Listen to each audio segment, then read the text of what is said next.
Let's dive right into this explainer and uncover a system used by Zen monks that is, honestly, frighteningly consistent. I mean, it will completely flip how you view discipline. You know that person who just never fails? The one who wakes up every day, does exactly what they said they were going to do, and just keeps going, right? While everyone else is making excuses and tapping out by week 3. We all look at that level of discipline and think, okay, that is just not normal. And you know what? They're right. It's not. So today we're unpacking the Gyoji System. It's an ancient practice that creates a level of consistency that genuinely scares people. But fair warning here, this system is definitely not for everyone. It literally requires you to kill off a whole part of yourself. So, to really get how this works, we have to tackle a massive question first. Why do we always quit? Well, meet Raphael. Raphael is a super smart guy, a successful programmer, but he had this one huge problem. He literally couldn't stick to a habit for more than 2 weeks. He'd join a gym, quit in 2 months. Try meditation, last exactly 1 week. Buy a book, read 3 pages, and straight into the drawer it goes. And he tried everything. We're talking habit tracking apps, reward systems, accountability buddies, the whole shebang. But nothing stuck. Why? Because, without even realizing it, Raphael was fighting the very architecture of his own brain. Section 1. The consistency trap. Before we even try to fix the problem, we have to look at this universal cycle of failure. It's a trap that pretty much all normal people fall into when we try to just white-knuckle our way into a new routine using pure willpower. This timeline maps out Raphael's super frustrating weekly pattern, and let's be honest, probably yours and mine too. Monday hits, right? Total motivation. You are absolutely going to change your life. But then Wednesday rolls around, and the mental negotiation starts. I'm kind of tired. Maybe just a short workout today. And by Friday, complete surrender, which means Sunday is spent making completely empty promises about next week. Traditional methods totally fail to break this chaotic cycle because they rely entirely on motivation, and motivation is completely fleeting. And that brings us to the ancient secret of the Zen monks. Picture this. Since the year 1200 AD, at the Eihai Temple over in Japan, a bell rings every single day at exactly 3:30 a.m. And every single day, the monks wake up. Not 3:25, not 3:35, exactly 3:30. And you know what absolutely never happens in that temple? You never have a monk lying in bed, staring at the ceiling, negotiating with themselves thinking, maybe I'll skip today. That question literally doesn't exist for them. They follow a concept called Gyoji. That translates to continuous practice without gaps. It's a mindset that completely wipes out the very idea of choosing whether or not to practice. Moving on to Section 2. Making irreversible commitments. Now, here is where it gets intense. This is where you learn how to finally kill off that inconsistent version of yourself by completely changing how you make promises. See, your brain actually sorts commitments into 2 very distinct buckets: reversible and irreversible. Reversible commitments, those are your private little promises. And they almost instantly turn into mental negotiations because, hey, you can back out at any time. No one knows. But irreversible commitments, that is like a monk taking a public vow in front of their entire community. It is not a promise to try. It's a bold declaration of identity. Once the community witnesses it, your identity shifts and all that mental bargaining completely stops. And the science backing this up is honestly fascinating. There's this 15-year Harvard University study on habits that revealed something totally revolutionary about our primitive brains. It turns out, when you make a behavior public, your brain actually interprets failure as a literal survival threat. Think about it. To our ancestors, losing status in the tribe basically meant death. And guess what? Your brain is still running on that exact same ancient hardware. So when you make a public declaration, the sheer fear of losing face makes the very idea of failing absolutely unbearable. So Raphael actually put this to the test.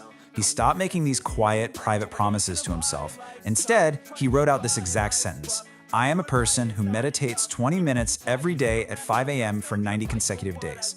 And he put it everywhere. He posted it on social media, he told his girlfriend, he told his coworkers. Now his girlfriend thought he was being totally dramatic, and his coworkers told him he was trying way too hard. But honestly, that was the perfect reaction. Because every single time he felt like quitting, the thought of having to look them all in the face and admit he was just another guy who couldn't keep his word, it was agonizing. That public declaration made the pain of giving up way higher than the pain of just getting up and doing it. Which leads us perfectly into Section 3, eliminating variables and decisions. Okay, so the public vow stopped the mental bargaining, sure, but to win that biological battle every single morning, Raphael actually adopted a pretty controversial Zen teaching from Master Dogen about forms. Basically, he locked everything down. His routine became incredibly rigid. A 5 a.m. wake up, 20 push-ups, 10 minutes of meditation, and 10 minutes of reading. Same order, same timer, every single day. And he picked 5 a.m. not because he's some super morning person, but because at 5 a.m. there are absolutely zero distractions. Now, a lot of us think variety keeps life interesting, right? But variety is actually where consistency goes to die. Every time you change things up, you force your brain to make a micro decision that burns precious glucose and opens up a massive loophole for your old, lazy habits to sneak right back in. And this crazy level of repetition isn't just for show. It serves a massive biological purpose. There was this huge 12-year MIT research study looking at how behaviors become automatic. They found it takes about 66 days of identical repetition in the exact same context for the brain's basal ganglia to fully take the wheel. Once you hit that threshold, the behavior becomes practically automatic. You aren't even consciously deciding to do the work anymore. Your body just sort of does it, almost like a dancer flawlessly executing choreography they've practiced 1,000 times. Section 4. Practicing without gaps. Now we have to face the real world. What happens when those perfect conditions inevitably fall apart? Because they always do. We've all bought into that all or nothing lie, right? You tell yourself, well, if I don't have time for the full workout, I'm just not going to do anything today. On day 35 of his new routine, Raphael actually caught the flu. And for most people, this is the exact moment they throw in the towel. But continuous practice means keeping the momentum alive no matter what. Sure, elite athletes take rest days, but those days are highly planned, strategic progress. Skipping a day just because you feel a little tired or slightly under the weather, that isn't rest, that's a retreat. Raphael finally understood that true practice doesn't demand perfection, it demands continuity. Think about this really powerful Zen metaphor for a second. A river never stops flowing during a drought. It may be a trickle, but it never stops. Because the moment it actually stops flowing, it's not a river anymore. It's just a memory of one. This brutally, powerfully drives home Doden's core philosophy. Your practice has to continue without even a single moment of gap. Why? Because the very second you allow a gap to form, your old, inconsistent self sees an opening and crawls right back in. Section 5. Pre-solving your obstacles. This leads right into the ultimate defense mechanism. This is exactly how Zen monasteries survive things like earthquakes and famines without missing a single day of practice. It's pure, sheer pragmatism. Zen monks don't sit around and hold a committee meeting when the meditation hall floods, right? They just automatically move to the dining hall. So Raphael applied this. He sat down and wrote out every single excuse that had ever derailed him in the past, and he pre-solved them. If it was raining outside, boom, push-ups in the garage. If he had guests staying over, silent workout in the bathroom. He even had a protocol for a hangover, just 2 push-ups, 1 minute of meditation, and 1 page of reading. He literally transformed unexpected real-world chaos into this predetermined automatic execution. And this isn't just some clever life hack. This is heavily backed by science. A massive 20-year study out of Yale University proved that pre-deciding your actions completely removes decision fatigue from that critical, stressful moment. Think about it.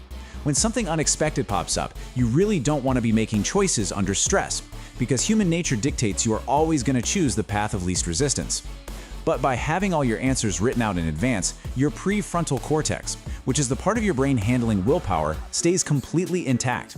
It just has to execute the plan rather than burning out trying to decide what to do. All right, Section 6. A total identity shift.